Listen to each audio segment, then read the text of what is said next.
Estamos en Filipenses, la carta del gozo.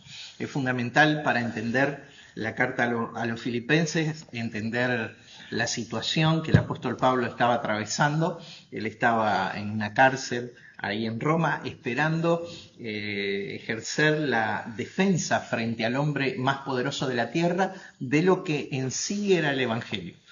No era la defensa de su propia persona, no es el juicio hacia Pablo, sino es el juicio hacia la cristiandad en general, hacia el evangelio que Pablo lo definía como mi evangelio, el evangelio de la gracia que era predicado dentro de la comunidad y desde la comunidad judía hacia las naciones. Y en este momento llegaba así a Roma, al corazón del mundo conocido, al corazón del Imperio Romano, donde se tomaban las decisiones trascendentes, importantes ahí.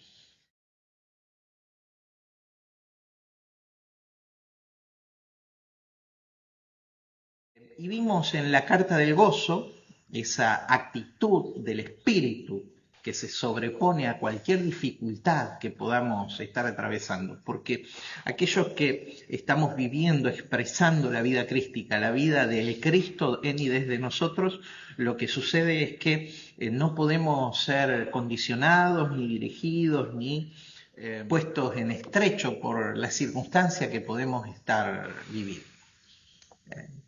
Aquellos que expresamos la esencialidad del Cristo en el que somos y existimos, el eterno Dios en nuestros corazones, en nuestras vidas y desde nuestras vidas, no podemos darle lugar a lo que nuestra mente nos va dictando acerca de la interpretación que hace de las circunstancias que vivimos.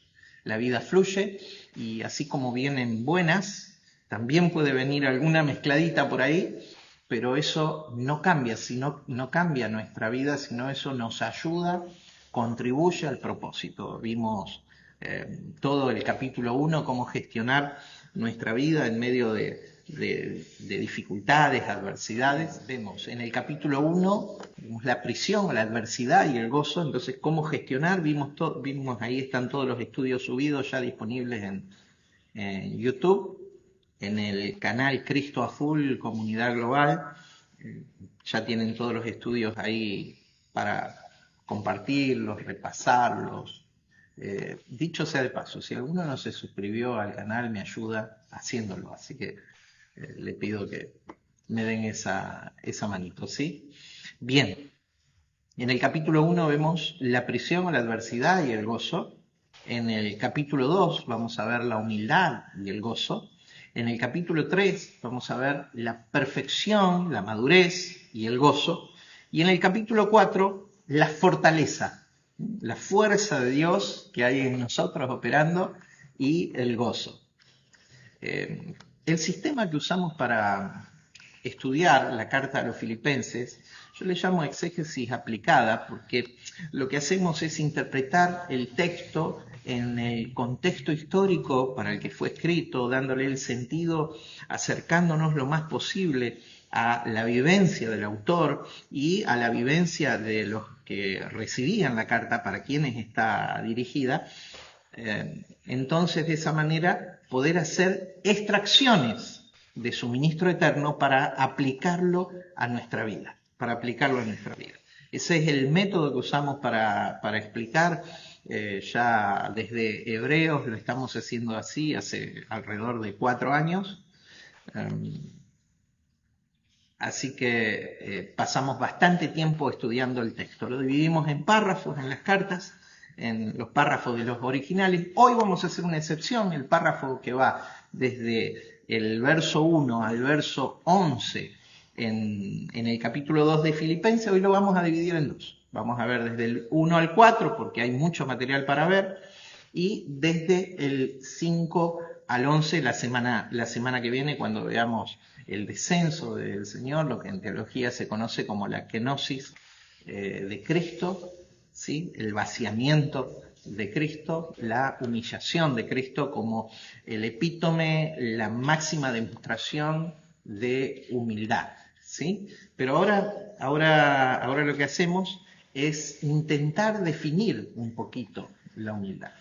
Y necesitamos hacerlo porque hay muchos conceptos. La semana que viene en la introducción vamos a ver qué no es humildad, pero hoy necesitamos meternos un poquito qué quiere decir Dios, la Escritura, y qué se aplica hoy a nosotros cuando habla de humildad. Miren, la verdad que no abunda, no es un bien que abunde. ¿Por qué no es un bien que abunde? Porque ustedes se van a dar cuenta que para poder expresar, manifestar humildad, lo que necesitamos es un carácter maduro. Y por sobre todas las cosas, lo que necesitamos es un ego muerto. El único tratamiento posible para nuestro ego es la cruz. La cruz no solamente nos dio salvación, trascendencia, unión con Dios, nos devolvió la memoria, nos conectó a la mente de Cristo, nos transfirió la esencia y naturaleza del Cristo, nos trasladó al reino presente, sino que la cruz también es un diseño arquetípico de fundamento, un diseño arquetípico de el funcionamiento de todas las cosas, especialmente el funcionamiento de todas las cosas para con el hombre. Eso es la cruz de Cristo. Y a la carne, a la vida de la carne, a nuestra carnalidad, tiene un solo tratamiento posible. Aquello que nuestra mente nos va dictando que nosotros somos, y asumimos nosotros que somos, pero que no somos eso, sino que es lo que nuestros sentidos naturales, nuestra mente nos quiere hacer creer. A eso llamamos nosotros mente carnal, a eso llamamos ego. Y el ego tiene un solo tratamiento. El ego tiene el tratamiento de morir. Morir. Necesitamos morir al ego. Entonces, por eso es tan difícil encontrar este rasgo de humildad como lo vemos en el Cristo en los días de su carne, en Jesús. Es como que la humildad, para personificarla de alguna manera, sería como una rareza en las especies que están en el mundo. Por ejemplo, doy un ejemplo. En una leyenda especialmente, algunos por ahí se ofenden y discuten esto, pero bueno, en realidad no está probada su existencia. No se sabe si existe o no existe, pero se habla mucho de esto. Es una leyenda de los pueblos originarios de Norteamérica. Pie grande. ¿Existe o no existe? Este ser enorme, como un homínido, como un mono, descendiente como una mezcla entre un hombre y un simio, pero de dimensiones enormes, 2,5 metros más, algunos dicen, llamado también en los Estados Unidos como Sasquatch. Ese es el nombre que se le da en las leyendas indígenas, digamos, de los pueblos originarios de Norteamérica. Popularmente se conoce como Bigfoot, pie grande, ¿no?, en castellano. Les voy a leer lo que encontré acerca de este ser, que dicen que existe, pero que no hay pruebas ni evidencias todavía de que existen. Algunos dicen que sí, y son totalmente adherentes a la creencia de la existencia de este ser, y otros lo resisten, claro, no hay pruebas suficientes. Pie grande, también conocido como Sasquatch, según el nombre que le dan los pueblos indígenas originarios de Norteamérica, que procede de la adaptación al inglés de la palabra original Sequetz. Es una críptido con el aspecto de un primate perteneciente a la familia de los homínidos, que supuestamente suele verse en los bosques a elevadas altitudes, principalmente en la región noroeste del Pacífico, de América del Norte. Sin embargo, han ocurrido presuntos avistamientos de criaturas similares en diferentes regiones de Norteamérica: Florida, Arkansas, Luisiana, Carolina del Norte, la otra costa, ¿sí?, donde reciben diferentes nombres. Estos suelen ser vistos en zonas pantanosas y se caracterizan por un olor extremadamente fuerte y desagradable. Dicen que existe, pero no se sabe. La mayor parte de la comunidad científica dice que las pruebas existentes no son suficientemente convincentes ni consistentes como para establecer el descubrimiento de pie grande como una nueva especie de primate homínido, y generalmente las consideran como un resultado de mitología, folclore o identificación errónea, más que de un animal verdadero, debido a la carencia de evidencia física y el gran número de ejemplares que serían necesarios para mantener una población que pueda reproducirse. Sin embargo, algunos científicos han expresado interés y cierta creencia en la criatura. Otros, incluyendo una subcultura activa, popular, compuesta generalmente por aficionados, continúan investigando. Actualmente muchos consideran a pie grande como un posible descendiente de un primate homínido que habitó en Asia a finales del Pleistoceno, 1 millón de años a 100.000 años atrás, mucho tiempo, y que habría pasado a Norteamérica a través del estrecho de Bering, como hicieron también los primeros humanos muchos después. Si yo pregunto entre los hermanos que nos están viendo, que están en la clase,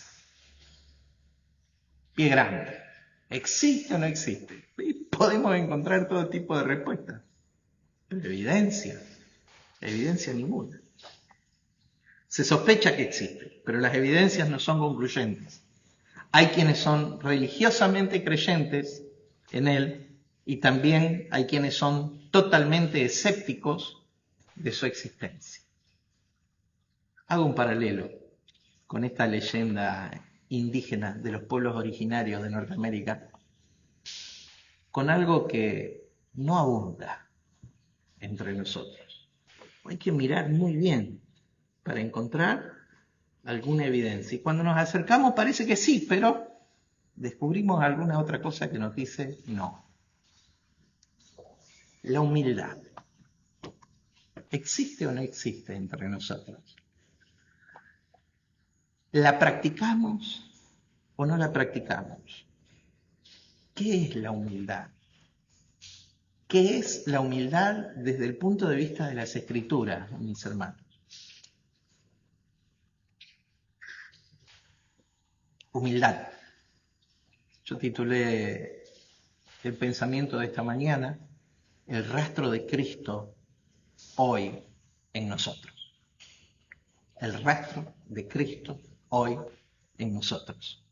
Filipenses capítulo 2, del verso 1 al 4, leemos la escritura esta mañana en el aula ICB.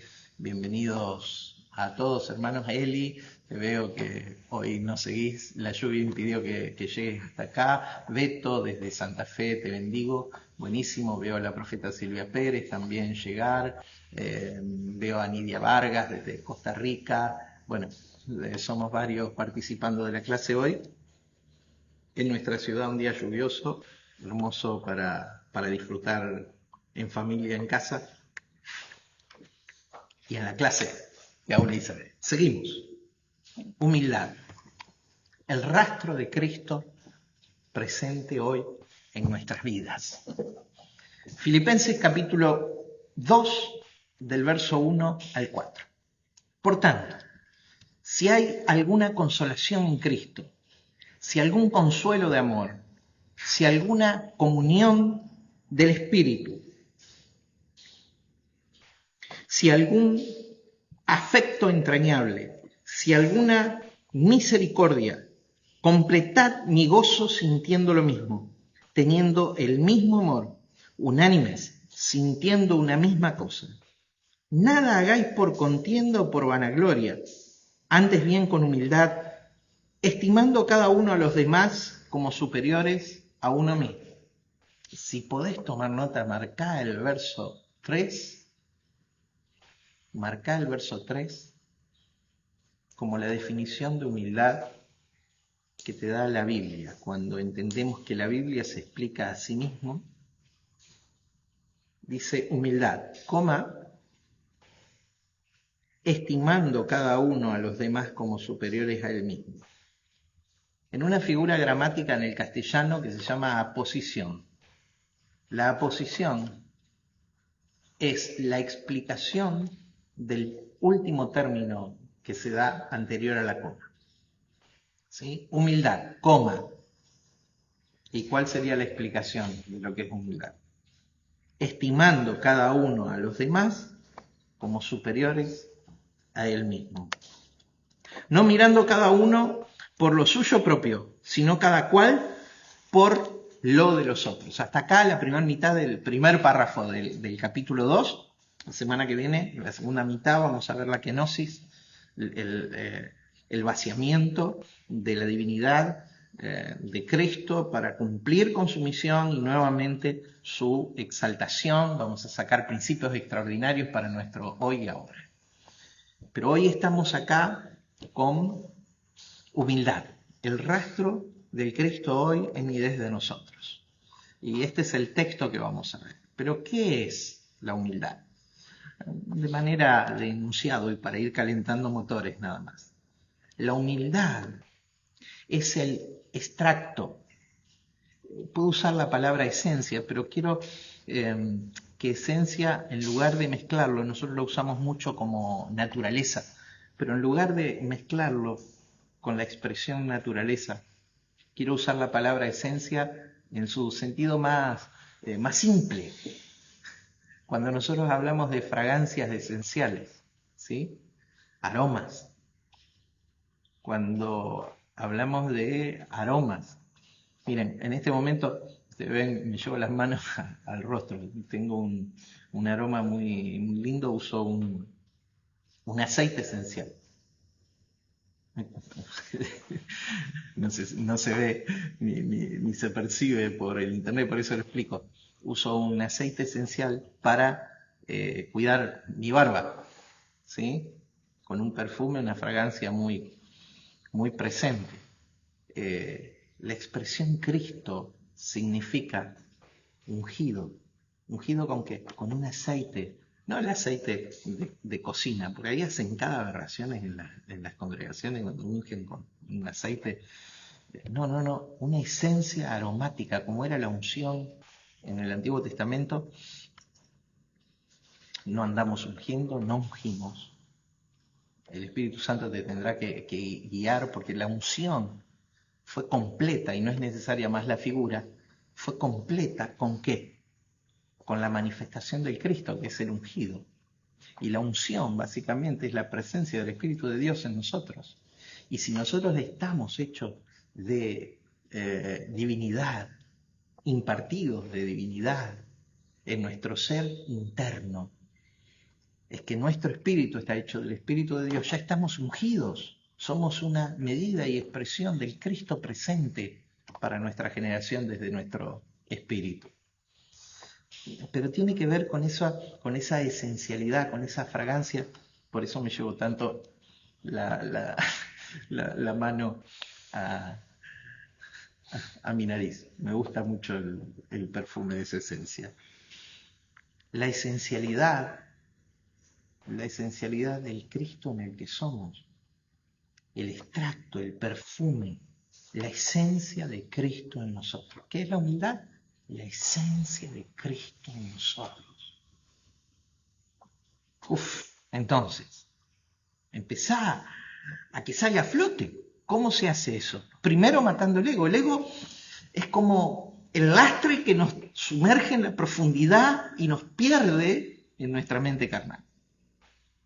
Por eso el ego hay que llevarlo y dejarlo a la cruz. Hay una canción de un cantante puertorriqueño que me gusta mucho sus letras. Recomiendo una, se llama Vivo, de Pedro Capó. Pedro Capó es el nombre de él, puertorriqueño, de géneros latinos, de pop y rock y demás. Y en un momento, algo que él lo canta como una canción de amor, pero se puede aplicar en tu devoción a Dios, pero tranquilamente. Buscala y escuchar. En un momento dice, derramar en tu seno quiero fallecer, la letra, y quiero derramar mi alma a tus pies. Derramar mi alma a tus pies, más que un rasgo de emocionalidad. La lectura tiene que ser derramar mi ego muerto. Derramar mi ego muerto. En la cruz. ¿A dónde? En la cruz. Por eso la cruz es un diseño de cómo tratar nuestro ser interno. La humildad entonces es el extracto, la esencia del Cristo en nosotros. Y muerto nuestro ego, soltado el lastre, entonces estamos para elevarnos. La semana que viene vamos a ver cómo funcionó esto en Jesús, en el Cristo en los días de su carne. Y ahora, cómo funciona en nosotros. Pero ¿qué es humildad? Humildad, la palabra griega de humildad es tapeino-frosune. En el interlineal se traduce no solo humildad, sino humilde de mente. Humilde de mente, porque hay dos opciones para la mente. Recuerden que yo siempre hablo de mente-alma, la dimensión mente-alma, ¿sí? El segundo cielo, nuestro cielo interno, mente-alma. El tercer cielo, la dimensión del espíritu, la morada de Dios, el trono de Dios. ¿Dónde es? En nuestro ser interior, lo más profundo, lo más íntimo. El segundo cielo, el primer cielo es nuestro cuerpo, la naturalidad, nuestra conexión con el universo físico material. Entre medio de los dos cielos hay un alma. Yo le llamo mente, la dimensión alma-mente. De hecho, la expresión para alma es suge, de donde en el griego viene la palabra psique, donde es una expresión de vida y es alma. La dimensión alma-mente. Ahora, podemos tener dos expresiones de mente. Una mente carnal o una mente espiritual. ¿Cuál es la mente espiritual? Pablo lo dice, hablando de carnal, natural y espiritual. Dice en 1 Corintios capítulo 2, verso 16, que nosotros tenemos la mente de Cristo. O sea, estamos unidos a la dimensión del espíritu. Y entonces el espíritu de Dios tiene que invadir nuestra alma y darle forma a nuestro pensamiento. Invadir nuestra mente y darle forma a nuestro pensamiento. Y la mente carnal tiene que estar muerta. La mente carnal aflora cuando nosotros nos movemos por nuestros sentidos. Nos transformamos en seres sensoriales, por lo que nuestra mente decodifica de nuestro oído, olfato, gusto, tacto, vista. ¿Sí? No estamos gobernados por lo que nuestra mente interpreta de lo que nuestros sentidos le mandan, sino estamos gobernados por nuestra esencia y naturaleza, la mente de Cristo, la dimensión del espíritu en el que somos. Tapeino frosune. Es muy interesante, es humildad de mente. Humildad de mente. Porque viene de dos expresiones, tapeinos, que significa bajo, deprimido, ¿sí? Humilde, y fren, cintura, o también que viene de frau, la expresión frau. Ustedes saben que el griego se compone de raíces, palabras que se van construyendo. Frau, que significa mentalidad o gobernar, o mente. Otra forma de decir mente. De ahí entonces que se hace alusión a una naturaleza sensible, por extensión, la mente, facultades cognitivas, modo de pensar. Por eso se traduce en el interlineal no humildad solamente, sino humildad de mente. Cuando entremos en el capítulo 5, en el verso 5, perdón, no tiene 5 capítulos Filipenses. Cuando entremos en el verso 5, vamos a descubrir, y anticipo ya para la semana que viene, esto ya lo dijo la semana pasada, usted va a decir, pero bueno, es importante, es relevante que nosotros entendamos que humildad es la supremacía de la dimensión del espíritu sobre la mente. Porque en el verso 5, la traducción, por ejemplo, de la King James, de la versión en inglés más conocida, es más correcta en este texto que la traducción en el castellano, porque dice, este texto que es tan conocido, haya pues en vosotros el mismo sentir, tradujo en la versión castellana. Pero en la versión en inglés es mind, o sea, mente. haya en vosotros la misma mente que hubo en Cristo Jesús. La misma mente. Su humildad es una cuestión que para poder expresar nosotros necesitamos tener dominio sobre nuestra manera de pensar, nuestra mente. Por eso en el verso 3 lo definimos, la Escritura lo define, humildad, estimando a cada uno como superior a uno mismo. No que el otro sea más grande que uno, ya lo vamos a explicar cuando lleguemos ahí, sino que nosotros voluntariamente, a causa de nuestro ego muerto en la cruz y la expresión de la vida del Cristo presente, cuya esencia es la humildad, cuyo extracto, síntesis de carácter es la humildad, expresión de carácter es la humildad, entonces nos humillamos para elevar, nos descendemos para elevar al otro, no de un lugar superior y a los tirones, sino descendemos para elevar al otro. Otra manera de traducirlo es pensamiento equilibrado. Y equilibrio siempre tiene que ver con madurez. La mayoría de las veces tiene que ver con madurez, pensamiento equilibrado. De ahí alguien humilde es alguien que desarrolló un pensamiento equilibrado. Uno que sabiendo su condición divina de origen, entendemos nuestra condición divina de origen. Nuestro espíritu está hecho del Espíritu de Dios. Nosotros existíamos en la mente de Cristo. Con amor eterno te amé. Por lo tanto, prolongué mis misericordias. Nosotros ya existíamos en Dios. Alguien que desarrolló un pensamiento equilibrado, uno que sabiendo, entendiendo su condición divina de origen, tiene por práctica habitual descender voluntariamente de su posición o naturaleza sin resignar dignidad. Sin resignar dignidad, como él, que se puso un vestido de artesano, que con manos de carpintero en su momento gobernó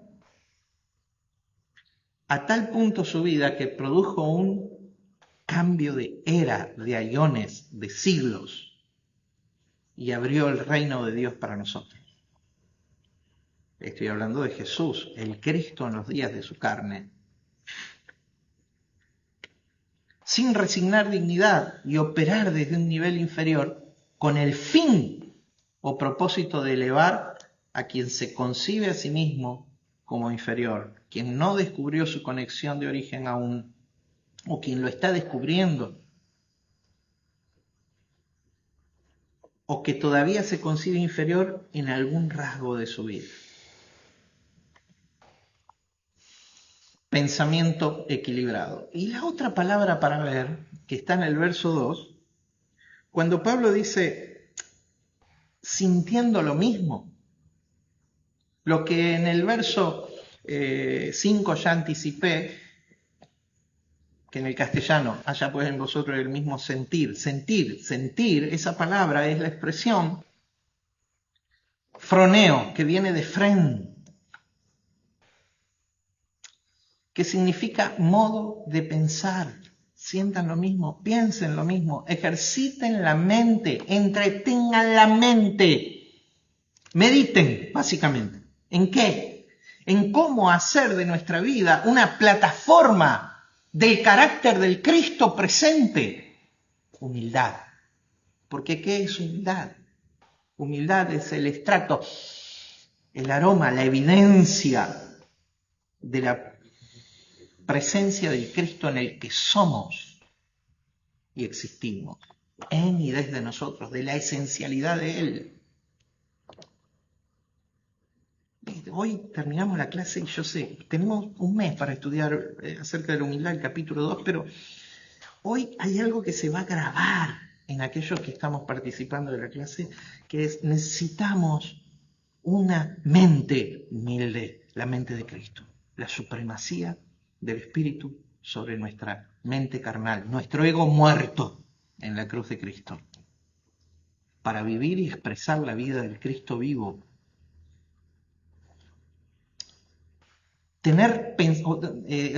Otro diccionario dice acerca de sentir, tener pensamientos, tener la mente gobernada o controlada por, vivir en armonía, tener los mismos sentimientos,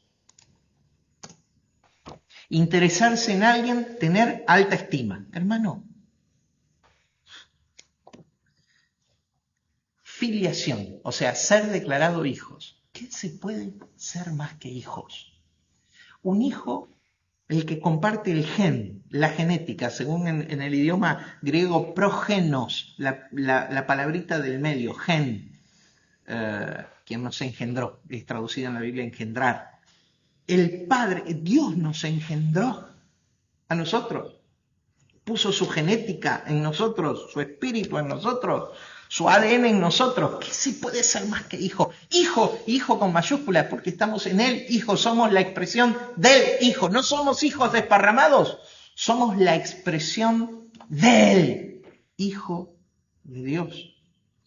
Por lo tanto, pronto tu vida empieza a exhibir, a exhalar el perfume de la unción, la humildad del Cristo presente en nosotros. Y ahí, humildad la definimos como el desarrollo de una mentalidad madura. ¿Qué es humildad, hermano, en nosotros? El desarrollo de una mentalidad madura. Humildad es la evidencia de la mente de Cristo operando en y desde nosotros.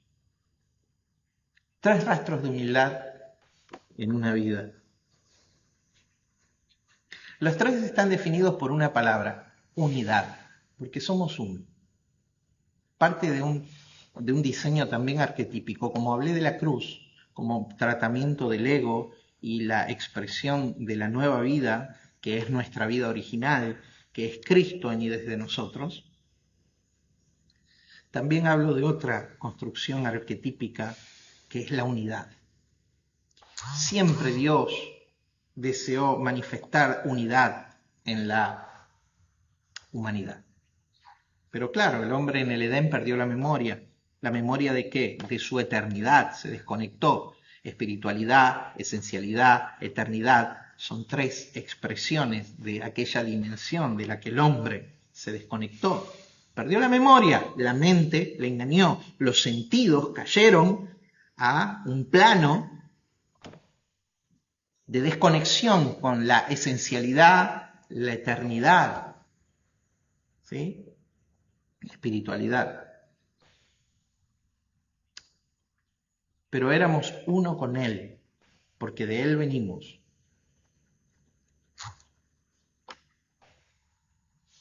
Eclesiastés dice esto: el Espíritu vuelve a Dios que lo dio, o sea, originalmente de Él venimos. Entonces, ¿cómo es Dios? Deuteronomio capítulo 6, verso 5 dice: Jehová, vuestro Dios Jehová, uno es. Trinidad, la expresión Trinidad yo reemplazaría por la expresión triunidad más. Porque Dios es uno, la unicidad de Dios, Dios es uno. Se expresa de muchas formas diferentes, pero no solo de 3. Hoy se expresa de millones de formas. A través en el mundo, a través del espíritu del hombre, expresando el espíritu de Cristo, el espíritu universal, la mente de Cristo, expresando al Dios en el que somos y existimos. Entonces, unidad es un diseño arquetípico, fundacional, eje del pensamiento. Por eso es importante conservar la unidad. Por eso, cuando Dios trató con Israel, les decía que Israel se movía como un solo hombre. En el libro de Jueces hay muchas veces esta expresión, como un solo hombre.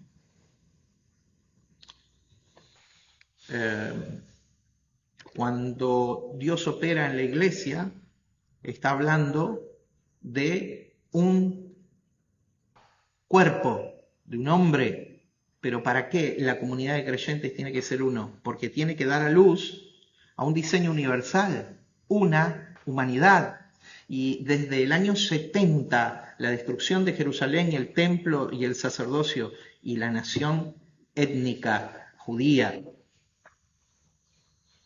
de aquel tiempo en adelante, el tiempo de la plenitud de los gentiles, hay un varón perfecto que es rector, directriz para seguir de la humanidad, una humanidad unida. Por eso todo lo que atente contra la unidad, uno, es diseño de Dios. Todo lo que atente contra la unidad no es de Dios. Entonces, hay un diseño que es unidad. El primer rastro de humildad en la vida es unidad identificada en una interacción o integración cooperativa, cooperando los unos a los otros. Integración cooperativa. Verso 1. Por tanto, si alguna consolación, ahí la palabra consolación es la expresión ánimo, es traducido en el interlineal, paraclesis, de donde viene paracaló, es la expresión ayudador, si alguna ayuda, si algún consuelo, si algún estímulo, si una exhortación, ¿sí? Es la expresión, estímulo, ayuda, consuelo, súplica, ruego. Por tanto, si hay alguna consolación en Cristo, si esto que la adversidad, las prisiones, el juicio del Evangelio, este cuestionamiento del imperio hacia la nueva fe judeo-cristiana, ¿sí? Que expresaba Pablo en ese Evangelio de gracia, si hay alguna consolación, exhortación, ¿sí? Ayuda, paraclesis, ponerse al lado para. Dice, si algún consuelo de amor, y extrae de la misma palabra sus raíces, es paramutsion, ahí, consolación, también afecto. Por eso es traducido consuelo de amor. La palabra amor no aparece en el texto, pero usa el afecto. Si algún afecto de ustedes hacia mí, cultivemos las sanas y las buenas relaciones. Yo sé que no podemos relacionarnos y abrirle la vida a cualquiera, porque tenemos que saber gestionar, administrar. La vida consiste en una energía que se entrega y se recibe. Entonces, la comunión, las relaciones, son sinérgicas. ¿Por qué? Porque nos permiten entregar energía que no se va a perder, y recibir de esas relaciones energía que va a potenciar nuestra vida. Por eso es importante lo que hacemos en el aula, por eso la relación unos a los otros. Por eso todo el ministerio en el Nuevo Testamento no es institucionalizado, es un intercambio ¿de qué? De esencialidad, de energías, de energos o dunamis, las dos palabras o dos de las palabras para energía en la Biblia.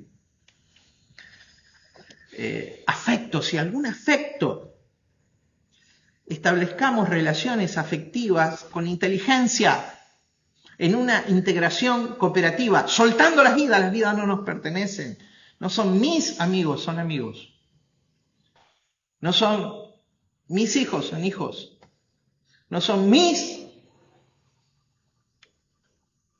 personas, son una expresión del Cristo que está naciendo y floreciendo y elevándose. Si algún afecto, pero claro, se tiene que morir el ego, el yo, el mío, todo lo posesivo, todo lo absorbente, tiene que morir.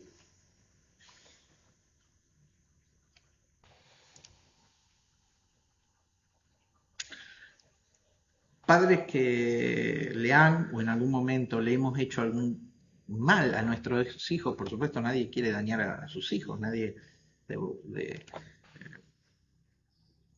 bondad quiere dañar a sus hijos, pero Los hijos van a vivir su propia experiencia y su propia vida. Nosotros podemos guiarles, pero nunca podremos tomar decisión por ellos. Con todas las personas es igual.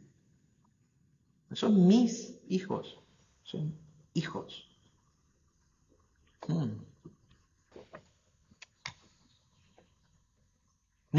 Ponemos una expectativa que no corresponde.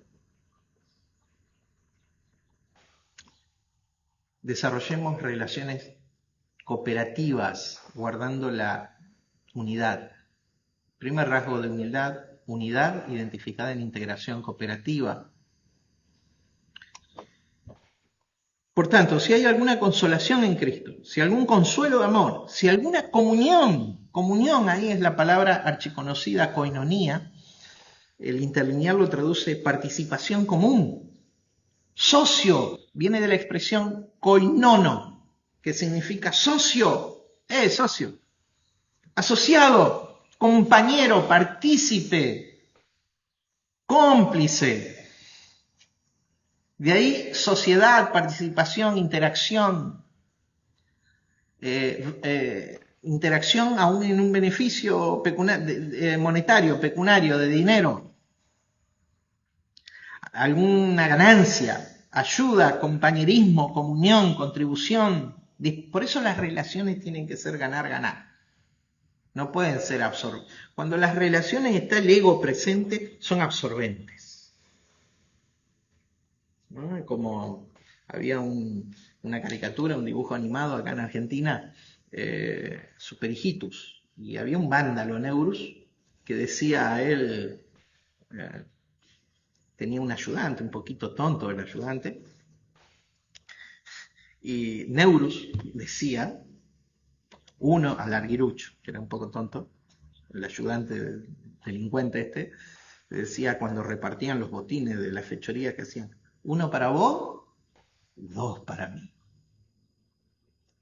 Dos para vos, 5 para mí. 5 para vos, 20 para mí. Y era una cosa. Hay relaciones que establecemos así. Cuando el ego gobierna, está en el centro, el alma, la mente carnal, los sentidos están en el medio de las relaciones. No es ganar, ganar. Ganar, ganar es cuando ambos establecen vínculos de relaciones sinérgicas que producen beneficios múltiples, multidireccionales. Unidad identificada en una integración cooperativa. Comunión.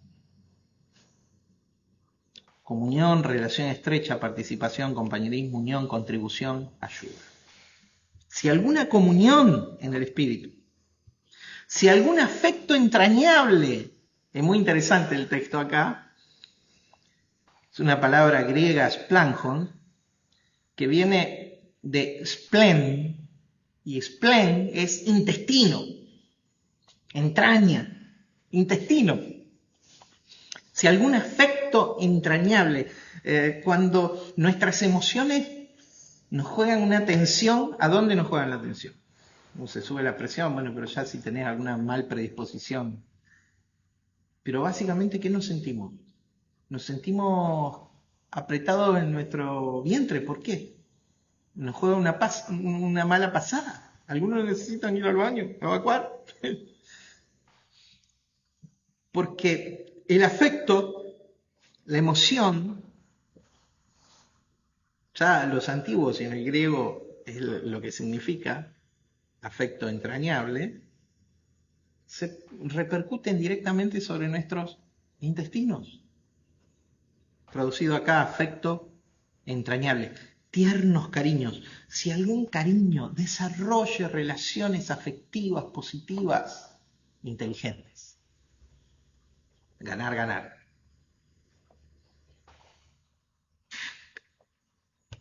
Si alguna misericordia, oistirmos, si alguna compasión,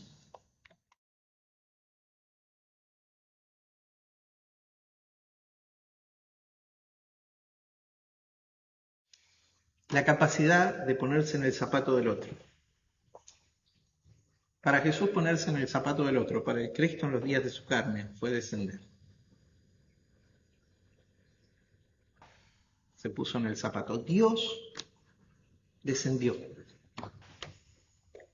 y habita nuestra piel. Hoy habita nuestra piel, habita nuestro cuerpo. Misericordia, la capacidad de ponerse en el lugar del otro. Verso 2. Completad mi gozo. Y la idea de completar ahí es la famosísima palabra pleró, de donde viene plenitud, pleroma, que viene de plerés, que significa repleto o cubierto encima, completo. Repleto, cubierto encima, completo, abundar, lleno o llenar. De ahí, pleró es hacer repleto. Llenen. Ay, mi hermano, y en plenitud tenemos un problema en la parte operativa. Bendito problema. A vencer. ¿Cuál es el problema? Y en esto me pongo al lado suyo para colaborar en la solución de este problema. Pero vos vas a tener que hacer lo mismo con otros. ¿Por qué dice completad? Si, ¿cómo? No estamos completos, no estamos llenos ya. No hemos sido perfeccionados, llevados a plenitud, a un varón perfecto, a la estatura del teleios de Dios. Claro, la dimensión del espíritu. Pero ahora hay que operar en esa realidad.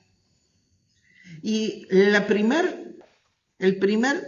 barrera a vencer, cuando descubrimos esto, que tiene que ser nuestra realidad operativa, la plenitud, no puede ser nuestro marco teórico solamente, sino nuestra realidad operativa, la vida del Cristo expresado en nosotros, entendemos que el otro es fundamental, porque el otro es, bajo el concepto de Dios, de unicidad, es otra parte de uno mismo.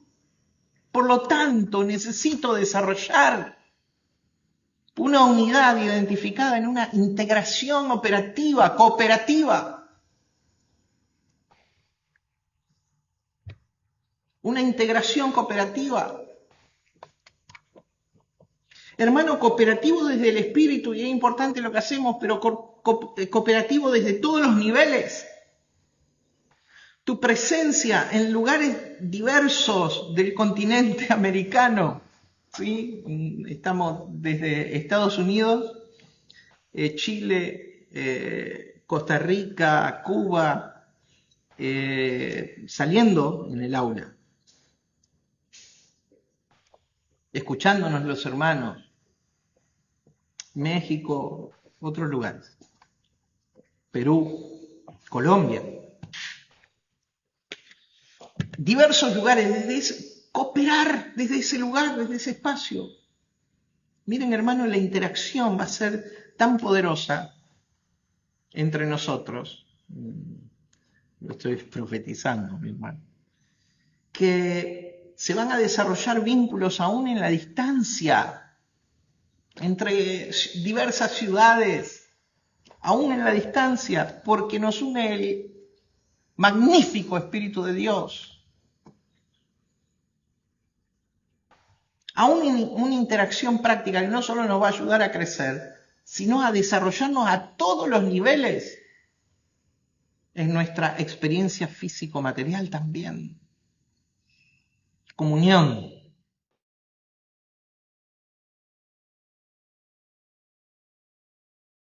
Completar. Entonces necesitamos la interacción entre nosotros y pensarlo de manera práctica, no solo el marco teórico, sino la expresión práctica. Hace un tiempo le decía a una hermana de otro lugar que me hablaba de cómo desarrollar financieramente su vida, y le decíamos, ¿qué productos tenés en ese lugar que sean autóctonos, que tengan un valor especial, que puedan ser comercializados acá? Es la expresión práctica de operatividad, no solo un marco teórico, no solo la motivación de dale, emprender, hacer, sino hasta la coordinación práctica. Bueno, hay que continuar y potenciarlos. Miren, que ya esos vínculos se están desarrollando. Hay que profundizarlos, hay que expandirlos, hay que multiplicarlos, hay que ganar en todos los niveles. Completar, porque primer frustración que vivimos, sanísima, porque esto nos alecciona profundamente y nos da un baño en humildad a los que andamos en plenitud, a los que sostenemos el marco teórico de la plenitud y tenemos la pretensión de andar operativamente en plenitud, es que la plenitud se manifiesta física, visible y materialmente cuando hay una interacción con el otro como una parte de uno mismo.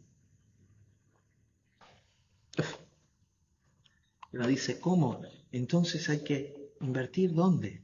No solamente en uno, también en el otro, con total generosidad. Lo que recibimos de gracia, lo entregamos de gracia. Y vamos. Esto es clave para la interacción operativa, comunión práctica. Dice unánimes. Una versión lo traduce, acá hay todo un lío en la traducción, porque la expresión es autésejos son sujos, que es una sucesión de palabras que acá lo tradujeron como un mismo amor, juntos en un alma, ¿sí? En una misma mente. Viene de la expresión ejó, unánimes, que es interesantísimo, es una palabra usada para pasión, para pasión.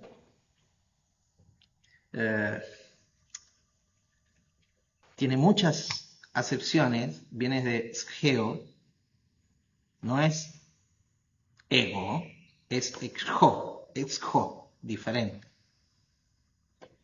que significa, es traducido capacidad, relación, estima, conservación, guardar, necesidad, necesitar, en el sentido relacional, pasar, lugares vecinos, enfermo, estar enfermo. Por ejemplo, ahí la tsunamita diciendo, háganle saber que estoy enferma de amor. Esa es la expresión o la idea. Estar enfermo, incurrir, llegar, llevar, mantener, agonizar, contener, tener en cuenta, sin duda señala pasión en lo que hacemos.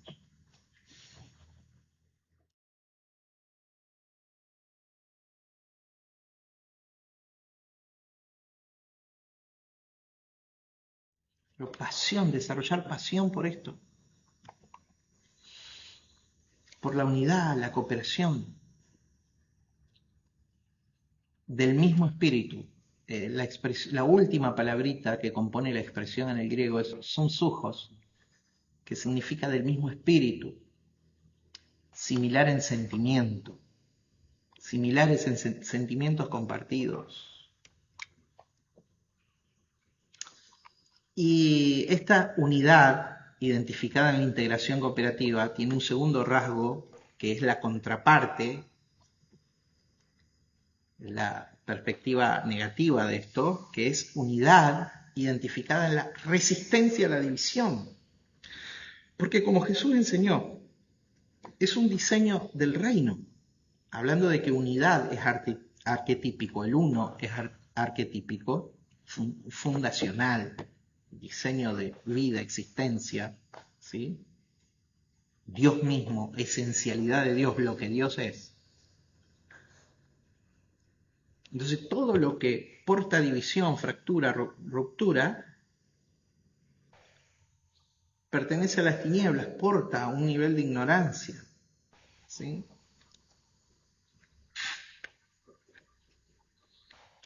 Entonces, otro rasgo de la humildad o rastro de la humildad es unidad identificada en la resistencia a la división.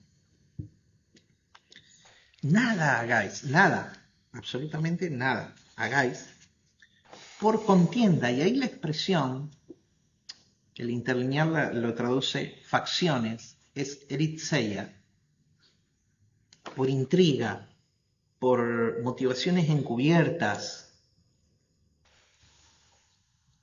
por motivaciones encubiertas, por contención, por contienda, por división, por rivalidad egoísta. Un escollo que estoy observando.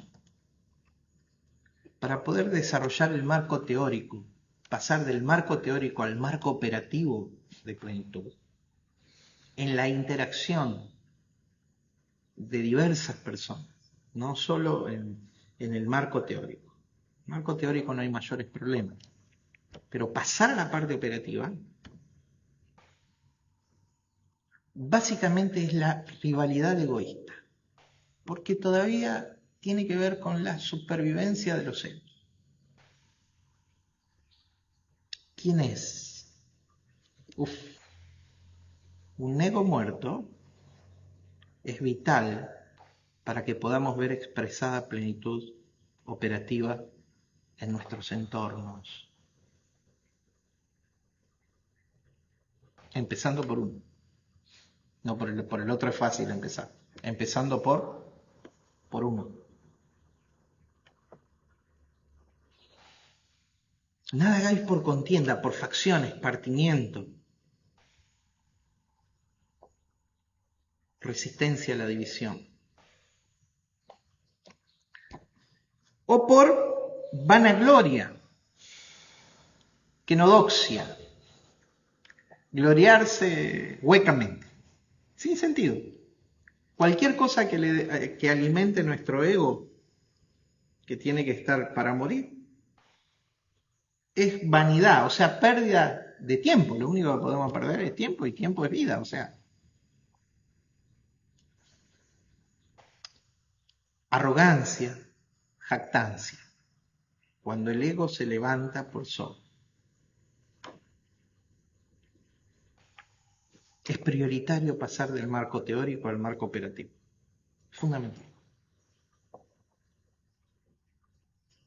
Pero no lo podremos hacer mientras el ego todavía se sostenga en nosotros. Así que el tratamiento del ego es la cruz. ¿Para qué? Para que la mente de Cristo tenga la supremacía, para que el sentir, la mentalidad de Cristo tenga supremacía en todo, para que la humildad aflore en nosotros.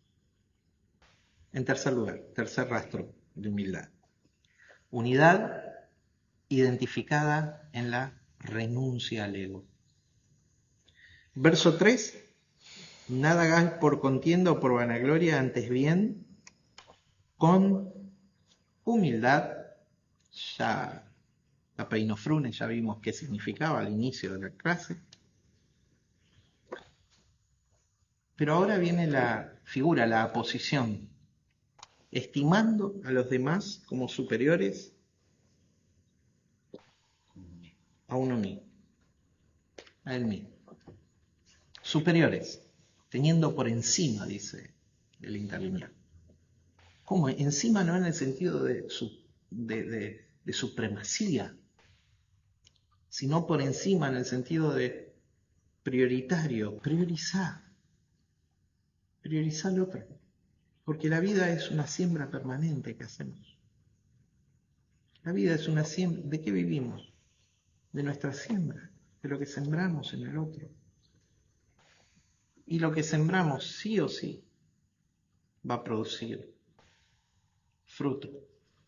No miramos el fruto, miramos lo que sembramos. Porque el único fruto legal en el reino es Cristo en el otro.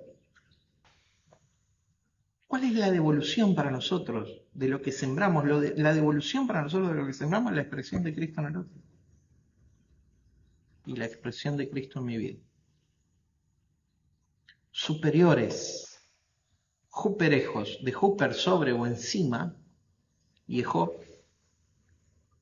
la palabra que vimos hoy, que componía juntos en un alma, esta pasión, apasionado por fortalecer el vínculo del Cristo que hay entre nosotros. Cuando Jesús le dijo, un texto que se usa en las congregaciones muchísimo, pero mal, dice, donde hay 2 o 3 reunidos, estoy yo en medio de ellos. Y en las congregaciones le han metido en la cabeza a la gente que Él es el tercero que está. A ver, 2 o 3. Él es el otro que está. Si somos 3, Él es el cuarto. Si somos 2, como nosotros, Él es el tercero. No. Somos 2, Él es en nosotros. Él no es otro aparte de nosotros. Somos 3, Él es en nosotros. Él no es aparte de los que somos.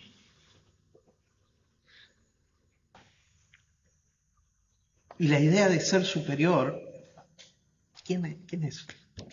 Es ser gobernado. Ser gobernado. Para eso tenés que agarrar tu alma y tu ego y crucificarlo. Renúnciale. Unidad identificada en la renuncia al ego. Eso tiene que ver con humildad. No mirando cada uno por lo suyo propio, sino cada cual también por lo de los otros. Hay un área de responsabilidad que tiene que ver con el nosotros, con uno mismo, pero el siguiente nivel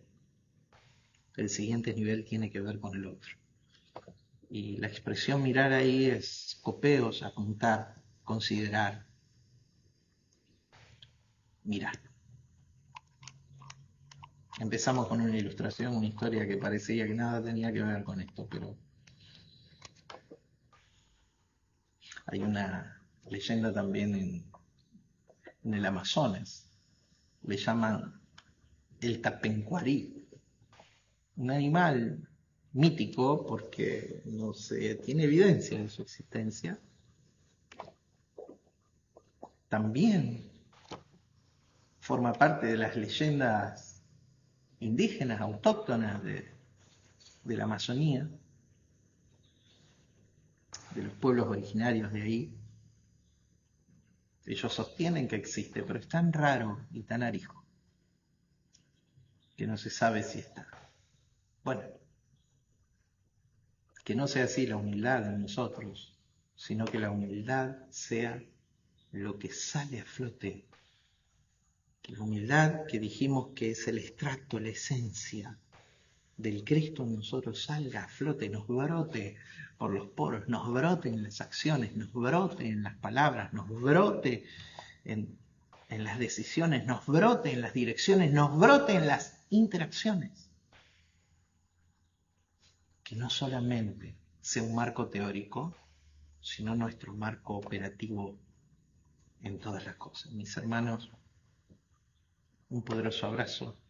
Los amo en el Señor. Quiero orar por ustedes y crezcamos en la comunión, una comunión operativa, práctica, en todas las cosas.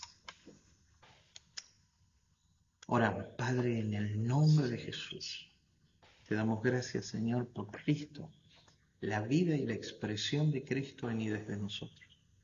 Señor, deseamos en ese descenso, en esa humildad, en esa muerte de nuestra mente carnal, nuestro ego, expresar la vida del Cristo vivo resucitado en y desde nosotros, Señor, en nuestras relaciones, estableciendo vínculos sinérgicos de ganar en todas las direcciones, Señor, bendiciendo a nuestros hermanos los unos a los otros, Señor, en una interacción poderosa y una expresión de tu reino en la vida del Cristo presente, en el nombre de Cristo Jesús. Amén. Los amo en el Señor.